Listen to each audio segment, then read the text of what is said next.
예, 오늘은 연세대학교 명예교수이신 박영신 교수님 모시고 그냥 간단하게 외솔 최은배 선생님에 대한 이야기를 좀 나누어 보도록 하겠습니다. 선생님 나와주셔서 너무나 감사합니다. 고맙습니다.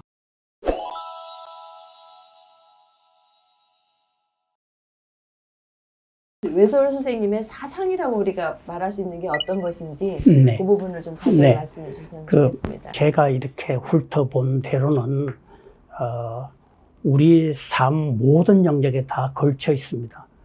그런데 오늘 저는 그 모든 것을 다 말씀드리기는 어렵고, 그 가운데서 외솔 선생이 전공으로 택했던 교육학과 관련되는 교육 사상에 대해서는 한두 마디 좀 이야기할 수 있지 않을까, 그렇게 생각합니다. 외솔의 교육학은, 교육 사상은 페스탈로치와 뗄 수가 없죠. 페스탈로치는 그때 가난한 아이들을 돌보고 보살피고 가르치는 가난한 아이의 아버지 역할을 했습니다. 마찬가지로 외솔 선생은 나라를 잃은 우리 결의가 얼마나 궁핍하게 살았겠습니까? 이 궁핍하게 사는 이 결의의 아버지가 되는 그런 헌신의 마음을 가지고 페스탈로치의 교육 사상을 공부했습니다.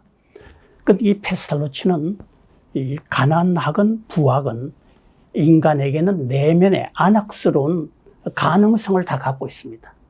마찬가지로 우리 결에도 외인에 의한 압박을 받고 있지만은 우리 결에 모두가 다 안악에는 가능성을 갖고 있는 것입니다. 조선민족갱생의 도는 춘원 이광수의 민족개조론에 나온 4년 뒤에 나왔습니다. 그러니까 이광수는 우리 민족의 내면의 가능성에 대해서 별로 가치를 두지 않지 않았을까 생각합니다.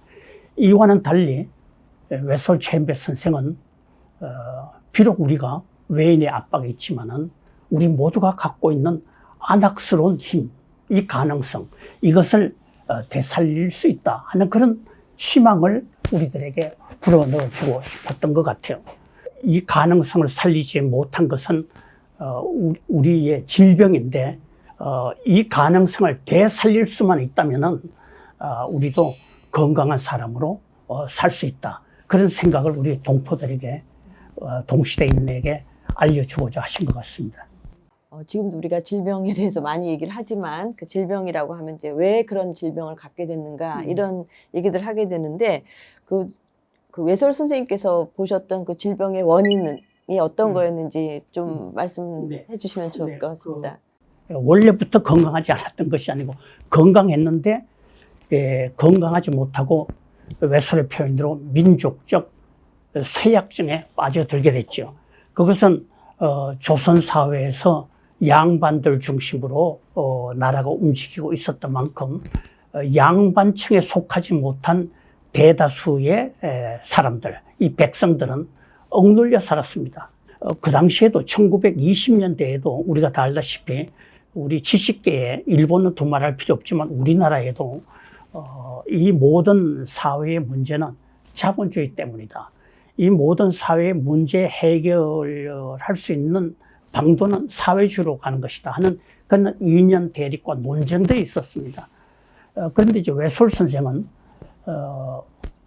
이 생기를 잃어버린 민족적 쇠약증이라는 것이 반드시 자본주의 때문인가, 그것이 사회주의를 갖고 있지 않는 체제의 문제 때문인가에 대해서 깊은 질문을 하시고, 그것이 자본주의 체제이든 사회주의 체제이든 아무 관계없이 우리 결에 각각이 갖고 있는 안악스러운 가능성을 되살리는 생기를 다시 불어넣어서 살리는 그 길 이외에는 아무리 조건이 바뀐다 한들 달라질 것이 없다, 그런 생각을 하셨습니다. 결론적으로 보면 하여튼 그 치유책을 먼 데서 바깥에서 다른 곳에서 찾지 말고 가까이 우리 안에서 내면에서 찾아서 그 질병을 치유하는 방 쪽으로 가야 된다. 이렇게 네. 말씀하셨다고 생각을 하고요.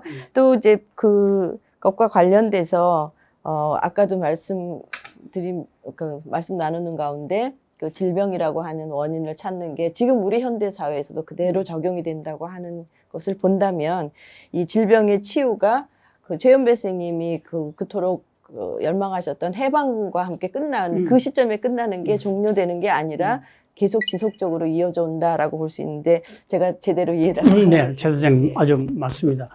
그 웨솔 선생이 지적하신 것 가운데 하나는 그분의 표현으로 일신 일가에 대한 생각입니다. 자기 몸, 자기 집안만을 생각하는 우리의 아주 뿌리 박힌 생각들이 있습니다. 그래서 아무리 넓게 생각해도 자기의 테두리를 벗어나지 못하게 하는 것입니다. 그게 이제 오늘날 우리에게도 좀 깊이 생각해야 될 문제가 되는 것은 혈연이나 학연이나 지연 이런 것을 통해서 가까운 사람들끼리의 테두리 그 안에 갇혀서 거기서 벗어나지 못하게 하는 것입니다. 집안을 벗어나서 사회로 가야 되고 더 넓게 나아가면은 인류 모두의 삶에 대한 관심의 지평으로 나가야 돼요. 그래서 인류 전체가 우리 형제 자매가 되는 그런 보편 가치에 대한 관심을 갖게 됐습니다. 그것이 일제 강탈기에 웨솔 선생의 생각에 담겨져 있는 것인데 그것은 일본만 물러가면 모든 것이 해결된다는 그런 것이 아니죠. 인류 사회에 기여하는 것이기 때문에 일본 사람이 물러간다 하더라도 여전히 우리에게는 그런 사회에 대한 관심, 공공에 대한 관심, 인류 모두에 대한 관심을 펼치지 않으면 안 됩니다. 민주사회에서는 더더구나 그렇게 되겠죠. 이런 점에서 최 선생님이 말씀해 주셨던 대로 일제 강탈기의 생각에서 끝나는 것이 아니고 해방된 민주사회를 건설하는 이 마당에도 여전히 유효한 뜻을 가지고 있지 않나 그렇게 생각합니다. 소소한 삶에서도 항상 느끼는 게 우리 스스로가 이기심, 사사로움에서 벗어나서 사회성, 공공성에 대한 생각을 자꾸 해야 되는 게 아닌가 그런 것을 너무 쉽게 잊고 살지 않는가 하는데 오늘 그 웨솔 선생님에 대한 말씀을 들으면서 그런 부분이 다시 생각이 되고 한번 다짐을 해보는 계기가 되는 거 참 좋은 것 같습니다. 옛날 같으면은 삼광오륜이라는 그런 규범으로 모범된 삶을 살 수 있다고 생각했는지 모르지만은 민주주의라는 새로운 깃발로 나라를 세우는 이 마당에서는 지난날의 규범으로는 다 이 나라의 시민으로 살아가기가 어려운 더욱더 높은 규범을 필요로 했습니다. 그것을 이제 우리 최 선생님하고 얘기를 나눴듯이 그 사사로운 삶의 좁은 테두리를 벗어나서 사회성, 공공성, 인류 보편으로 나아가는 더욱 넓은 삶의 지평으로 가야 되는 그런 규범이 필요한 것이죠. 여기 하나 웨솔 선생이 우리들에게 남긴 이야기가 있습니다. 해방된 다음 우리나라에서 처음으로 우리말 글로 신문을 박아낸 서재필이 고국을 방문하게 됐습니다. 고국으로 돌아왔습니다. 돌아와서 어느 곳에서 강연을 했습니다. 그때 웨솔 선생이 그 강연에 참여했습니다. 참여했는데 그 강연 내용을 이 책에 짧게 소개하고 있습니다. 그 강연 내용은 뭔가 하니 우리나라 사람들이 자기 대문 안에 집은 뭐 이렇게 잘 치장도 하고 깨끗하게 하지만은 자기 대문 밖의 문제에 대해서는 별로 관심을 갖지 않으니까 그것은 뭐 더럽게 되든 어떻게 되든 별로 관심을 갖지 않는 그 얘기는 뭔가 하니 웨솔 선생의 표현으로 저도 그렇게 공감하면서 그런 표현을 씁니다만은 사사로운 자기 삶의 영역에 대해서는 관심을 많이 가지면서도 사사로운 영역 바깥 사회의 공간, 공공의 공간, 지연, 학연, 혈연으로 직접 엮어질 수 없는 그런 넓은 삶의 공간에 대해서는 별로 관심을 갖지 않는 이런 관심이 없이는 민주주의는 하나의 헛된 말로 끝나버린다. 그것이 이제 서재필의 생각이었고 또 외설 선생도 거기에 공감해서 우리들에게 일러주시려고 하시지 않았나 그렇게 생각합니다. 예, 박 교수님께서 이제 지금까지 외솔 선생님에 대한 그 여러 가지 면모에 대해서 말씀해 주시면서 출발점은 목숨처럼 사랑하셨던 한글, 근데 거기서 끝나는 게 아니라 민족, 나라 사랑까지 가면서 사사로움이나 이기심이 아닌 그 공공성과 사회성의 회복이라는 아주 큰 주제까지 이렇게 자연스럽게 연결되게 말씀을 해주셨는데요. 말씀을 나누다가 제가 궁금해지는 부분은 우리 박 교수님은 국어학자도 아니셨고 그런데 이렇게 최연배 선생님에 대해서 말씀을 나눠주시고 아주 좋은 얘기들을 많이 나눠주시게 된 계기가 무엇이었는지 그런 개인적인 또 얘기 네. 좀 듣고 싶습니다. 네. 네. 제가 다녔던 학교가 좀 특별한 학교여서 채플이라는 시간이 있었습니다. 기독교 형식으로 진행은 됐습니다만은 거기서 말씀해 주시는 분들은 결의 성각자들, 일제 강탈기에 감옥을 사셨던 분들, 고난을 당하셨던 분들, 이런 분들이 연사로 나오셔서 얘기를 했습니다. 또 저는 국어국문과의 학생이 아니었기 때문에 다른 과 선생님들의 생각을 들을 수 있는 기회가 별로 없었습니다. 그런데 이 채플 시간에 여러 선생님들의 말씀을 들을 수가 있었습니다. 그런데 그 채플 시간에 저는 외솔 선생을 만났습니다. 그 외솔 선생을 통해서 한글의 귀함을 확인했죠. 그건 저는 기독교 집안에서 태어났기 때문에 한글을 귀하게 생각했습니다만, 그러나 그 뜻이 만난다는 것에 아주 큰 기쁨을 누렸고요. 그리고 저는 어릴 때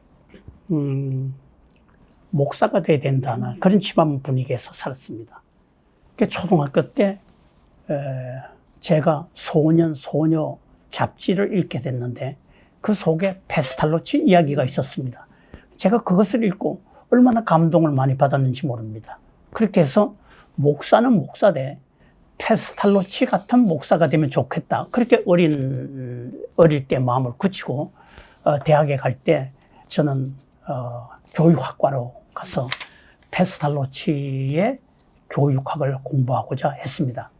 그런데 제가 대학에서 외솔 선생이 페스탈로치를 연구하시고 그것을 졸업 논문으로 내신 페스탈로치 교육학의 전문가라는 것을 알게 됐습니다. 너무도 부끄러웠습니다. 그러면서도 한편 반가웠습니다. 그런데 이제 이런 데서도 우리 격려받는 것은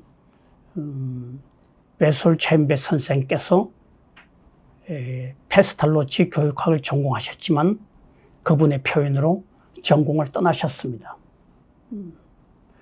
그러나 그 마음속에 등불이라고 그러셨죠. 그러면서 또 후대에 우리들에게 남겨두신 말씀이 있습니다. 이런 페스탈로치가 우리나라 곳곳에 많이 나왔으면 좋겠다. 도처에 무리지어 나오면 좋겠다. 그렇게 말씀하셨습니다. 그래서 저는 부족하지만은 최연배 선생님의 가르침을 통해서 무리지어 나와야 될 작은 페스탈로치의 한 사람으로 살고 싶은 그런 생각도 가지고 있습니다. 네. 말씀 너무나 감사합니다.